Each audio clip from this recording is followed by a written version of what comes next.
हर हर महादेव दोस्तों, आपका स्वागत है मेरे भक्ति यूनिक वर्ल्ड चैनल पर। जय हो।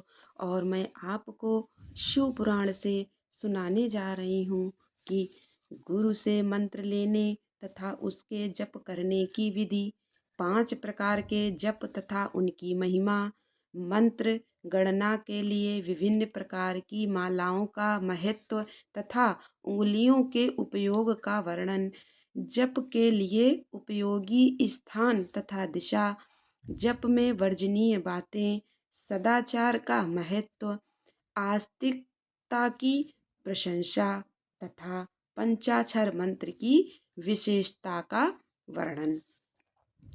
महादेव जी कहते हैं, वरानने आज्ञाहीन, क्रियाहीन, श्रद्धाहीन तथा विधि के पालनार्थ आवश्यक दक्षिणा से हीन जो जप किया जाता है वह सदा निष्फल होता है।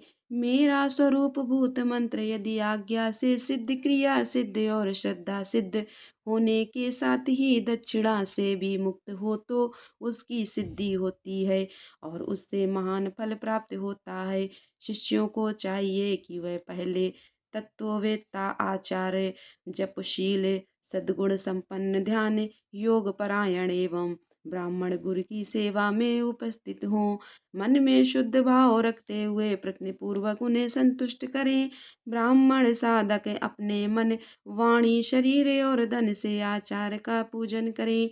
वह वैभव हो तो गुरु को भक्ति भाव से हाथी, घोड़े, रथ, रत्न, क्षेत्र और ग्रह आदि अर्पित करें। जो अपने लिए सिद्धि चाहता हो वह धन के दान में कृपणता न करे। तदनंतर सब सामग्रियों सहित अपने आप को गुरु की सेवा में अर्पित कर दे। इस प्रकार यथाशक्ति निश्चल भाव से गुरु की विधिवत पूजा करके गुरु से मंत्र एवं ज्ञान का उपदेश क्रमशः ग्रहण करें। इस तरह संतुष्ट हुए गुरु अपने पूजक शिष्य को, जो 1 वर्ष तक उनकी सेवा में रह चुका हो, गुरु की सेवा में उत्साह रखने वाला हो, अहंकार रहित हो और उपवास पूर्वक स्नान करके शुद्ध हो गया हो, पुनः विशेष शुद्धि के लिए पूर्ण कलश में रखे हुए पवित्र द्रव्य युक्त मंत्र शुद्ध जल से नहलाकर चंदन, पुष्पमाला, वस्त्र और आभूषणों द्वारा अलंकृत करके उसे सुंदर वेशभूषा से विभूषित करें। तत्पश्चात शिष्य से ब्राह्मणों द्वारा पुण्याय वाचन और ब्राह्मणों की पूजा करवाकर समुद्र तट पर, नदी के किनारे, गौशाला में, देवालय में, किसी भी पवित्र स्थान में अथवा घर में सिद्धिदायक काल आने पर, शुभ तिथि, शुभ नक्षत्र एवं सर्वदोष रहित शुभ योग में गुरु अपने उस शिष्य को अनुग्रह पूर्वक विधि के अनुसार मेरा ज्ञान दें। एकांत स्थान में अत्यंत प्रसन्न चित्त हो उच्च स्वर से हम दोनों के उस उत्तम मंत्र का शिष्य से भली भांति उच्चारण कराएं। बारंबार उच्चारण कराकर शिष्य को इस प्रकार आशीर्वाद दें, तुम्हारा कल्याण हो, मंगल हो, शोभन हो, प्रिय हो। इस तरह गुरु शिष्य को मंत्र और आज्ञा प्रदान करें। इस प्रकार गुरु से मंत्र और आज्ञा पाकर शिष्य एकाग्रचित्त हो संकल्प करके पुरस्चरण पूर्वक प्रतिदिन उस मंत्र का जप करता रहे। वह जब तक जिए तब तक अनन्य भाव से तत्परता पूर्वक नित्य 1008 मंत्रों का जप किया करे। जो ऐसा करता है वह परम गति को प्राप्त होता है। जो प्रतिदिन संयम से रहकर केवल रात में भोजन करता है और मंत्र के जितने अक्षर हैं उतने लाख का 4 गुना जप आदर पूर्वक पूरा कर देता है, वह पौरष्ट की कहलाता है। जो पुरस्चरण करके प्रतिदिन जप करता रहता है उसके समान इस लोक में दूसरा कोई नहीं है। वह सिद्धिदायक सिद्ध हो जाता है। साधक को चाहिए कि वह शुद्ध देश में स्नान करके सुंदर आसन बांध कर अपने हृदय में तुम्हारे साथ मुझ शिव का और अपने गुरु का चिंतन करते हुए उत्तर या पूर्व की ओर मुंह किए मौन भाव से बैठे, चित्त को एकाग्र करे तथा दहन प्लावन आदि के द्वारा पांचों तत्वों का शोधन करके मंत्र का न्यास आदि करे। इसके बाद सकलीकरण करण की क्रिया संपन्न करके प्राण और अपान नियमन करते हुए मन दोनों के स्वरूप का ध्यान करें और विद्या स्थान अपने रूप ऋषि छंद देवता बीज शक्ति तथा मंत्र के वाच्यार्थ रूप मुझ परमेश्वर का स्मरण करके पंचाक्षरी का जप करें। मानस जप उत्तम है, उपांशु जप मध्यम है तथा वाचिक जप उससे निम्न कोटि का माना गया है। ऐसा आगमार्थ विशारद विद्वानों का कथन है। जो ऊंचे नीचे स्वर से युक्त तथा स्पष्ट और अस्पष्ट पदों एवं अक्षरों के साथ मंत्र का वाणी द्वारा उच्चारण करता है, उसका यह जप वाचिक कहलाता है। जिस जप में केवल जिह्वा मात्र हिलती है अथवा बहुत धीमे स्वर से अक्षरों का उच्चारण होता है तथा जो दूसरों के कान में पड़ने पर भी उन्हें कुछ सुनाई नहीं देता, ऐसे जप को उपांशु कहते हैं। जिस जप में अक्षर संडक्ति का एवं वर्ण से दूसरे वर्ण का, एक पद से दूसरे पद का तथा शब्द और अर्थ का मन के द्वारा बारंबार चिंतन मात्र होता है, वह मानस जप कहलाता है। वाचिक जप एक गुना ही फल देता है, उपांशु जप 100 गुना फल देने वाला बताया जाता है। मानस जप का फल सहस्त्र गुना कहा गया है तथा सगर्भ जप उससे 100 गुना अधिक फल देने वाला है। प्राणायाम पूर्वक जो जप होता है उसे सगर्भ जप कहते हैं। अगर्भ जप में भी आदि और अंत में प्राणायाम कर लेना श्रेष्ठ बताया गया है। मंत्रार्थ वेत्ता बुद्धिमान साधक प्राणायाम करते समय 40 बार मंत्र का स्मरण कर ले। जो ऐसा करने में असमर्थ हो वह अपनी शक्ति के अनुसार जितना हो सके उतने ही मंत्रों का मानसिक जप कर लें। 5, 3 अथवा एक बार अगर्भ या सगर्भ प्राणायाम करें। इन दोनों में सगर्भ प्राणायाम श्रेष्ठ माना गया है। सगर्भ की अपेक्षा भी ध्यान सहित जप सहस्त्र गुना फल देने वाला कहा जाता है। इन 5 प्रकार के जपों में से कोई एक जप अपनी शक्ति के अनुसार करना चाहिए। अंगुली से जप की गणना करना 1 गुना बताया गया है। रेखा से गणना करना 8 गुना उत्तम समझना चाहिए। पुत्र जीव जिया पोता के बीजों की माला से गणना करने पर जप का 10 गुना अधिक फल होता है।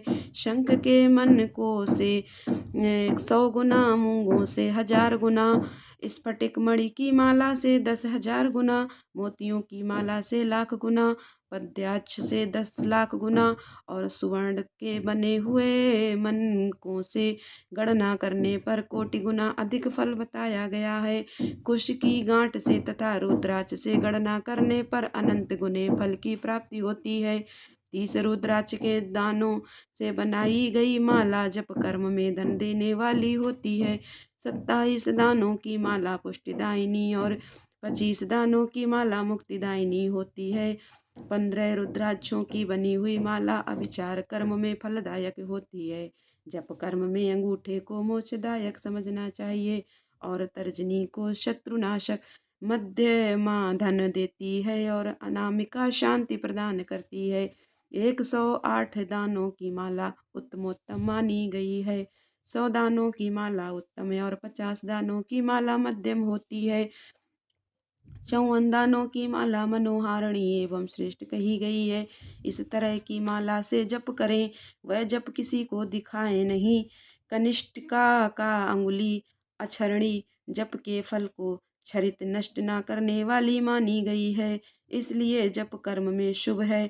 दूसरी अंगुलियों के साथ अंगुष्ठ द्वारा जप करना चाहिए, क्योंकि अंगुष्ठ के बिना किया हुआ जप निष्फल होता है। घर में किए हुए जप को समान या 1 गुना समझना चाहिए। गौशाला में उसका फल 100 गुना हो जाता है। पवित्र वन या उद्यान में किए हुए जप का फल सहस्त्र गुना बताया जाता है। पवित्र पर्वत पर 10,000 गुना, नदी के तट पर लाख गुना, देवालय में कोटि गुना और मेरे निकट किए हुए जप को अनंत गुना कहा गया है। सूर्य, अग्नि, गुरु, चंद्रमा, दीपक, जल, ब्राह्मण और गौओं के समीप किया हुआ जप श्रेष्ठ होता है। पूर्वाभिमुख किया हुआ जप वशीकरणों में और दक्षिणाभिमुख जप अभिचार कर्म में सफलता प्रदान करने वाला है। पश्चिमाभिमुख जप को धनदायक जानना चाहिए और उत्तराभिमुख जप शांतिदायक होता है। सूर्य, अग्नि, ब्राह्मण देवता तथा अन्य श्रेष्ठ पुरुषों के समीप उनकी ओर पीठ करके जप नहीं करना चाहिए। सिर पर पगड़ी रखकर, कुर्ता पहनकर, नंगा होकर, बाल खोलकर, गले में कपड़ा लपेटकर, अशुद्ध हाथ लेकर, संपूर्ण शरीर से अशुद्ध रहकर तथा विलाप पूर्वक कभी जप नहीं करना चाहिए। जप करते समय क्रोध, मद, छींकना, थूकना, जम्भाई लेना तथा कुत्तों और नीच पुरुषों की ओर देखना वर्जित है। यदि कभी वैसा असंभव हो जाए तो आचमन करें अथवा तुम्हारे साथ मेरा पार्वती सहित शिव का स्मरण करें या ग्रह नक्षत्रों का दर्शन करें अथवा प्राणायाम कर लें। बिना आसन के बैठकर, सोकर, चलते चलते अथवा खड़ा होकर जप ना करें। गली में या सड़क पर अपवित्र स्थान में तथा अंधेरे में भी जप ना करें। दोनों पांव फैलाकर कुक्कुट आसन से बैठकर, सवारी या खाट पर चढ़कर अथवा चिंता से व्याकुल होकर जप ना करें। यदि शक्ति हो तो इन सब नियमों का पालन करते हुए जप करें और अशक्त पुरुष यथाशक्ति जप करे। इस विषय में बहुत कहने से क्या लाभ, संक्षेप से मेरी ये बात सुनो। सदाचारी मनुष्य शुद्ध भाव से जप और ध्यान करके कल्याण का भागी होता है। आचार परम धर्म है। आचार उत्तम धन है। आचार श्रेष्ठ विद्या है और आचार ही परम गति है।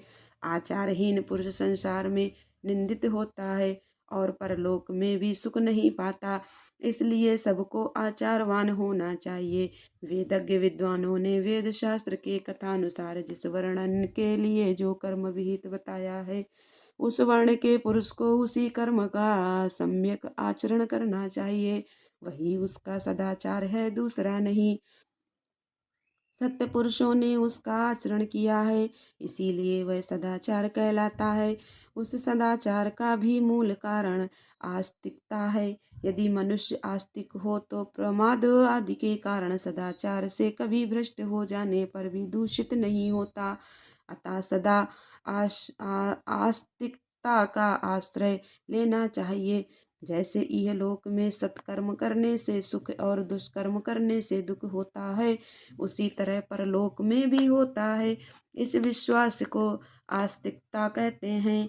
सदाचार से हीन, पतित और अंत्यज का उद्धार करने के लिए कलयुग में पंचाक्षर मंत्र से बढ़कर दूसरा कोई उपाय नहीं है। चलते फिरते, खड़े होते अथवा स्वेच्छानुसार कर्म करते हुए अपवित्र या पवित्र पुरुष के जप करने पर भी यह मंत्र निष्फल नहीं होता। अत्यंत जे मूर्ख, मूढ़, पतित, मर्यादा रहित और नीच के लिए भी यह मंत्र निष्फल नहीं होता। किसी भी अवस्था में पड़ा हुआ मनुष्य भी यदि मुझ में उत्पन्न भक्ति भाव रखता है तो उसके लिए यह मंत्र निसंदेह सिद्ध होगा ही, किंतु दूसरे किसी के लिए वह सिद्ध नहीं हो सकता। प्रिय, इस मंत्र के लिए लग्न, तिथि, नक्षत्र, वार और योग आदि का अधिक विचार अपेक्षित नहीं है। यह मंत्र कभी सुप्त नहीं होता, सदा जागृत ही रहता है। यह महामंत्र कभी किसी का शत्रु नहीं होता।